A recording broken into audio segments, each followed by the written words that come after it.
Halo, nama saya Tesya Ramdania, NIM 1908-10339. Saya mahasiswa semester 6 Fakultas Psikologi Universitas Mercu Buana, Yogyakarta. Oke, sekarang kita akan membahas mengenai kecemasan. Siapa di sini yang sering merasa cemas? Oke. Jadi, ayo kita dengarkan penjelasan mengenai kecemasan.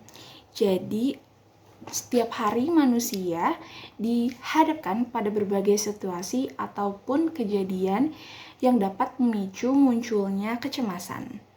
Nah, misalnya ujian mendadak, presentasi tugas, terlambat masuk kelas, deadline pekerjaan, dan masih banyak lainnya. Nah, sebenarnya kecemasan adalah reaksi yang wajar yang dapat dialami oleh siapapun sebagai respon terhadap situasi yang dianggap mengancam ataupun membahayakan individu. Namun, jika kecemasan tersebut berlebihan dan serta tidak sesuai dengan proporsi ancamannya, maka dapat mengarah ke gangguan yang akan menghambat fungsi seseorang dalam kehidupannya. Nah, menurut Kaplan, Sadocks, dan Kreb dalam Pausia dan Widuri 2007 menyatakan bahwa kecemasan adalah respon terhadap situasi tertentu yang mengancam dan merupakan hal yang normal terjadi menyertai perkembangan, perubahan pengalaman baru, atau yang belum pernah dilakukan, serta dalam menemukan identitas diri dan juga arti hidup. Pada kadar yang rendah, kecemasan membantu individu untuk bersiaga, untuk mengambil langkah-langkah, mencegah bahaya, dan ataupun untuk memperkecil dampak bahaya tersebut. Kecemasan sampai pada tahap tertentu dapat mendorong untuk meningkatnya performa dan juga produktivitas terhadap individu. Misalnya, cemas ketika mendapat nilai yang buruk. Itu akan membuat seorang siswa belajar keras dan juga akan mempersiapkan diri untuk menghadapi ujian selanjutnya. Kecemasan memiliki karakteristik berupa munculnya perasaan takut dan kehati-hatian atau kewaspadaan yang tidak jelas dan juga tidak menyenangkan. Menurut Davison DKK 2004, Kaplan, Sadocks, dan Kreb menyatakan bahwa takut dan kecemasan merupakan dua emosi yang berfungsi sebagai tanda akan adanya bahaya. Rasa takut muncul jika terdapat ancaman yang jelas ataupun nyata yang berasal dari lingkungan dan tidak menimbulkan konflik bagi individu. Nah, sedangkan kecemasan muncul jika bahaya berasal dari dalam diri, tidak jelas, atau menyebabkan konflik bagi individu. Oke. Kita jelaskan kecemasan versi lebih ini kali ya. Jadi kecemasan adalah suatu keadaan khawatir yang mengeluhkan bahwa sesuatu yang buruk akan segera terjadi menurut Nevitt TKK 2005. Nah, banyak hal yang harus dicemaskan, misalnya kesehatan, relasi sosial, ujian, karir, kondisi lingkungan, dan masih banyak lainnya. Selain itu, apa aja sih ciri-ciri kecemasan? Nah, berikut ini dijelaskan.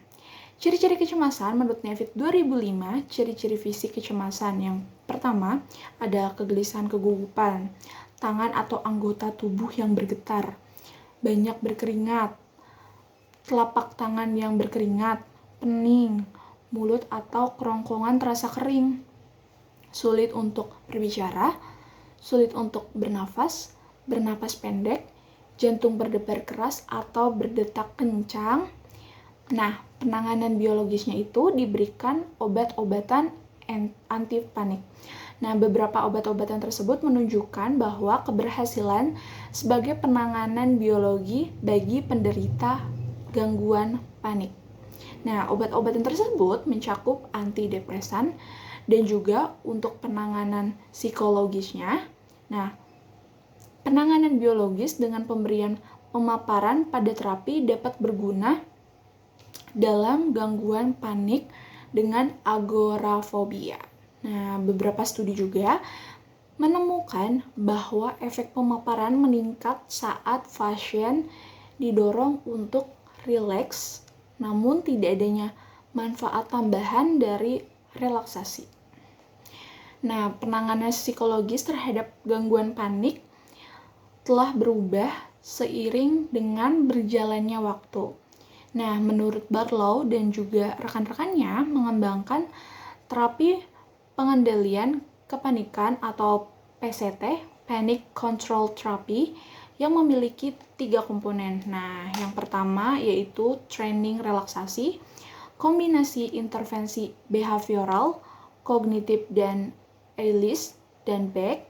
Yang ketiga ada pemaparan dengan tanda-tanda internal yang memicu kepanikan. Menurut Kruske dan Barlow dan Davison DKK 2004, stres dan kecemasan adalah pengalaman umum bagi kebanyakan orang. Perasaan stres dan juga cemas memiliki kesamaan dalam menguras energi, bahkan sampai membuat penderitanya kehilangan semangat untuk menjalani hidup. Mulai dari mengganggu pola tidur, menurunkan nafsu makan, menimbulkan sakit kepala, sampai membuat daya tahan tubuh yang lama-lama menurun. Efek negatifnya, penderita akan lebih mudah jatuh sakit. Nah, memang tidak mudah untuk menghilangkan rasa cemas, apalagi stres yang hampir setiap hari semua orang rasakan. Namun, Anda tetap harus mencari cara untuk mengatasi perasaan negatif tersebut agar tidak semakin menjadi dan juga mengganggu aktivitas atau juga bahkan kesehatanmu.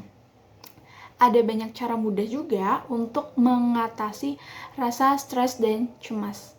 Mulailah dengan meminta bantuan dan juga dukungan dari orang-orang sekitar Anda. Selain itu, mengubah pola hidup juga untuk cara untuk mengatasi rasa stres dan juga cemas yang berlebih. Oke, terima kasih ya sudah mengikuti video ini sampai habis. Terima kasih banyak dan sampai jumpa.